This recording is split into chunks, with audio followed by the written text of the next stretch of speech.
इस लेक्चर के अंदर हम हेडर को कवर करेंगे, नेविगेशन को, लोगो क्रिएट करेंगे, लोगो शो करवाएँगे इस वेबसाइट पेज के ऊपर। मगर उससे पहले मैंने एक एरर पिछले लेक्चर में छोड़ दिया था और उम्मीद कर रहा हूँ कि आपने वो जो एरर आ रहा है वो खुद सॉल्व कर लिया होगा। एरर क्या है कि इमेज के टैग को हमने यहाँ पर क्लोज़ नहीं किया था और ये रेड कलर का एरर आ रहा है।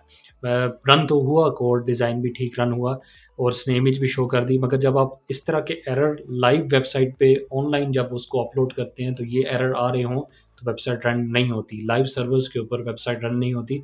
लोकल सर्वर्स के ऊपर जैसे आप अपने लैपटॉप पे काम कर रहे हैं तो रन हो जाएगा, मगर जब इसको आप लाइव सर्वर्स पे डालेंगे तो एरर देगा। इस एरर को उम्मीद है आपने खुद सॉल्व कर लिया होगा, मगर मैं इसको कंप्लीट कर देता हूँ। ऑल टैग, ये इमेज किससे रिलेटेड है? हम ऑल टैग में वो देते हैं बाइक रिपेयर से रिलेटेड है। और इसको टैग को हम जो क्लोजिंग टैग नहीं होते उनको फॉरवर्ड स्लैश डाल के हम आगे ग्रेटर देन का साइन डाल देते हैं। सेव कर दिया, एरर ख़त्म हो गया। हेडर पे जाते हैं। हेडर में अगर हम अपने डिज़ाइन को देखें जिसको हम फॉलो कर रहे हैं, तो हेडर में हमारे पास लेफ्ट साइड पे लोगो और यहाँ पे मेन्यू है।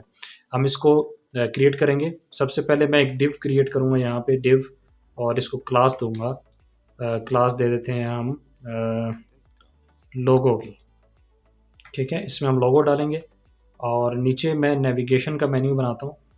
नेव, NAV, नेव का मेन्यू डाला और इसके अंदर हम जो हमारी नेविगेशन बार आ रही होगी हम उसको इसके अंदर डालेंगे। और ये किस तरह से, जैसे हमने पिछली वेबसाइट में बनाया था एंकर टैग में, href इसमें हैश टैग बना देंगे हम href को, और ग्रेटर देन का साइन यहाँ पर हम डाल देते हैं। हमारे पास क्या क्या है नेविगेशन बार में? बुक ऑनलाइन है, फिर अबाउट है और फिर कॉन्टैक्ट अस है। बुक ऑनलाइन, और इसके बाद फिर इसी तरह के हम कॉपी कर लेते हैं लिंक्स और इस टैग्स को यहाँ पे पेस्ट किया, इसको यहाँ पे पेस्ट किया और इसको लाइन कर लिया। यहाँ पे दूसरी हमारे पास ऑप्शन क्या है? अबाउट की और फिर कॉन्टैक्ट की। यहाँ पर हम लिख लेते हैं अबाउट, और फिर हम क्या लिखेंगे? कॉन्टैक्ट की ऑप्शन आ गई हमारे पास। सेव कर लिया हमने इसको। अब नेविगेशन हमारे पास 3 बन गए। अगर मैं लोगो के अंदर यहाँ पर लोगो की इमेज डाल देता हूँ, इमेज IMG का टैग, IMG, और सोर्स हमारे पास लोगो के इमेजेस के अंदर मैंने एक लोगो का इमेज डाल दिया हुआ है, मगर यहाँ पर फ्रेश नहीं हुआ। इसको मैंने जो हमारी साइट बनी थी उसके अंदर फ्रेश नहीं हुआ। तो मैंने आपको पिछली बार क्या बताया था कि ये अभी मैंने खोला है तो खुद ही फ्रेश हो गया है, मगर ये फ्रेश का बटन दबाएंगे तो वो आपको शो होना शुरू हो जाएगा। मैंने इमेजेस के फोल्डर के अंदर लोगो को रख दिया और वो वहाँ पर शो होना शुरू हो गया। अब इसको अगर मैं सेव करके रन करता हूँ, मगर एक एरर आ रहा है। एरर क्या आ रहा है? हमने फिर दोबारा से इमेज के टैग को क्लोज नहीं किया। क्लोज करना है। ये किसका लोगो है?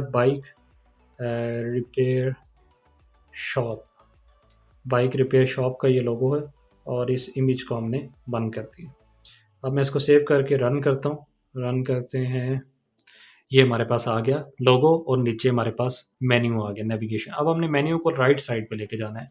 तो राइट साइड पे हम इसको कैसे लेकर जाएंगे कि हम हेडर की क्लास में जाते हैं CSS में और यहाँ पर करते हैं डिस्प्ले फ्लेक्स। ठीक है, जैसे मैंने डिस्प्ले फ्लेक्स किया तो देखें वो राइट साइड पे चला गया। अब हमने इन दोनों के बीच में गैप डालना है। एक तरीका हम देखते हैं इसमें कौन सा गैप डालने का हमारे पास है।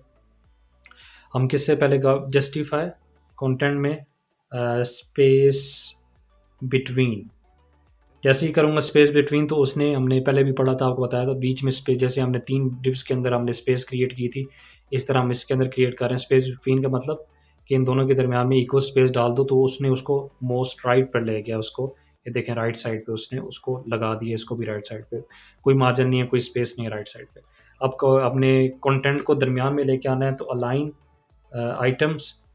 आइटम्स सेंटर, और ये सेव करेंगे तो उसने जितने भी हेडर के अंदर, क्योंकि हेडर को हम क्यों क्लास दे रहे हैं, ये ऊपर जो गलती से की मैंने, मेरे ख्याल में ये लिंक की फाइल हम कहीं चेंजिंग्स कर रहे थे तो हमने लिंक का वो HTML कोड यहाँ पे पेस्ट हुआ, ये मैंने डिलीट कर दिया। ठीक है, इस वजह से वो एरर दे रहा था ऊपर। क्या हुआ कि हेडर को हमने क्यों दी क्लास CSS की, क्योंकि वो पेरेंट टैग है और इसके अंदर कितने चाइल्ड? 2 हैं, एक लोगो का, क्लास लोगो की, और एक नेविगेशन। ठीक है, हमारे पास 2 इसके अंदर चाइल्ड है, पेरेंट टैग कौन सा है? हेडर का टैग है, इसलिए मैंने हेडर के अंदर CSS लिखी है। डिस्प्ले फ्लेक्स किया है, पहले एक्टिवेट किया है, फिर जस्टिफाई कंटेंट, फिर अलाइन आइटम्स, और एक और यहाँ पे होता है अलाइन कंटेंट। अलाइन कंटेंट भी काम यही करता है, आपने दोनों लगा के चेक कर लेने। अगर एक काम ना करे, अलाइन कंटेंट ने यहाँ पे काम नहीं किया, आप अलाइन आइटम्स कर लें और लाइन आइटम आपका यहाँ पे वर्क करेगा। ठीक है, तो ये डिफरेंट प्रॉपर्टीज़ हैं, कई जगहों पे एक प्रॉपर्टी काम नहीं करेगी, वो दूसरी कर देगी। इसी तरह हमने टेक्स्ट अलाइन पढ़ा था, सेंटर, वो भी हो जाता है। मगर अलाइन आइटम्स जो है हमारी फ्लेक्स, हम क्योंकि फ्लेक्स बॉक्स की लाइब्रेरी को पढ़ रहे हैं, तो इसके अंदर लाइन आइटम हम यूज़ करेंगे। आप डिफरेंट तरीका करके इसको चेक कर सकते हैं। जैसे हमने फ्लेक्स 1 और फ्लेक्स 2 किया था। आप अगर बताता चलूँ, अगर आपने अपने प्रैक्टिस के लिए करना है कि हम लोगों की क्लास यहाँ पर लिख के, यहाँ पर अगर हम लोगों की क्लास लिखें और उसको क्या करें, फ्लेक्स, क्योंकि लोगो का साइज़ अगर हम बड़ा करते हैं तो हम क्या करेंगे, फ्लेक्स 2 दे देंगे इसको, और नेव की वहाँ पर क्लास लिख के हम उसको क्या दे देंगे, फ्लेक्स 1। तो ये राइट साइड पे हो जाएगा, ये लेफ्ट साइड पे। तो डिफरेंट तरीके हैं, आप अपने काफ़ी तरीके पढ़ चुके हैं, अब आपने खुद प्रैक्टिस करनी है और नई-नई चीज़ें निकालनी है। अगर आप करें तो मुझे लाज़मी बताइएगा, फेसबुक के ऊपर ग्रुप में लाज़मी शेयर कीजिएगा। आज के लेक्चर में इतना ही, मिलते हैं आपसे नेक्स्ट लेक्चर में, तब तक के लिए आपसे इजाज़त चाहूँगा। Thank you so much.